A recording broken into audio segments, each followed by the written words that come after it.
Hi, I wanted to give a brief overview of the Borderlands 3 music system. This should help provide some context to the commentary below and also what you're listening to inside the game capture examples.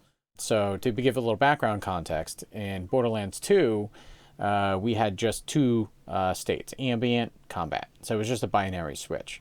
But what we tried to do is be intelligent about how we did that. So we came up with a threat system that basically, tabulates the values we give to enemies for badass variants, elite, variants, things like player level delta. So if they're lower level than one of the enemies, there's a modifier to that.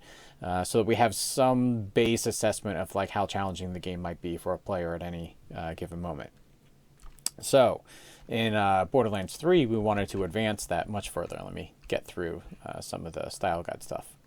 So we added a concept called interest here on the right-hand side. Interest controls how many layers are playing. So it's basically controlling the mix of our multi-layer system. This allows us to just bump the interest value in the game and then allow the system to respond by increasing the arrangement. Likewise, while you're in combat, we also have that same interest modifier running. So that interest is always running in parallel with threat. Or another way to think about it is it's kind of like an XY coordinate system. So here's the actual structure of how things work. So when you're listening to the game captures and you hear something shuffling in the background, this is what's going on. So interest controls, as you can see here, the arrangement by turning layers on and off. And then inside these layers, so inside the arrangement, we also have randomized containers for each one of these layers.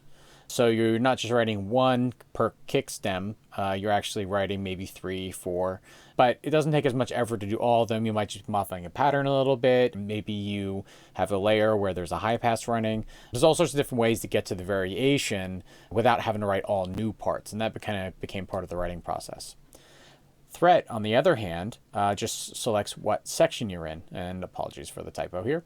So as you rise in section number, the music gets more intense.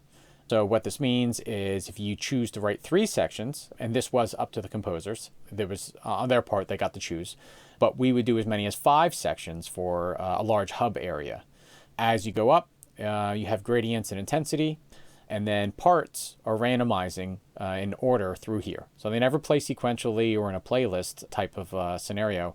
They're always randomly picking what part to play. So it might be 1, 1, 3, 2, 3, 1, 1, might bounce around like that.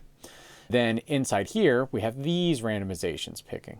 And then we have interest turning layers on and off. And so that's how the system kind of keeps everything fresh in the game. We also have interest driving things like low pass filter on RTPCs for all of these for part of their game mix. And so just to give you an idea, the way this works, you could do a single part implementation, which would just have a lot of randomization inside. And then you'll see in each layer, we have these RTPC mixes for high pass, low pass, and also volume. So depending on the content and how you want to design this, you might have like a base layer, for example, that as you go down in interest, the low pass really increases. So you get that sort of EDM effect where when you're trying to build the intensity down or the interest down in the mix so that you can get back into a dynamic place, this was one of the ways we would do that systemically. Another way of doing this is multi-part implementations, where you rely on the part randomization and the interest, and you string a lot of more linear. So this was more attractive, especially if you were further from the team. This was like safer option that still retains some of that randomization strength. So to give you an example, this is Michael McCann's work from the Planet Athenas in the game. You can hear the combination of both randomization within a single layer and also the parts themselves randomizing as well.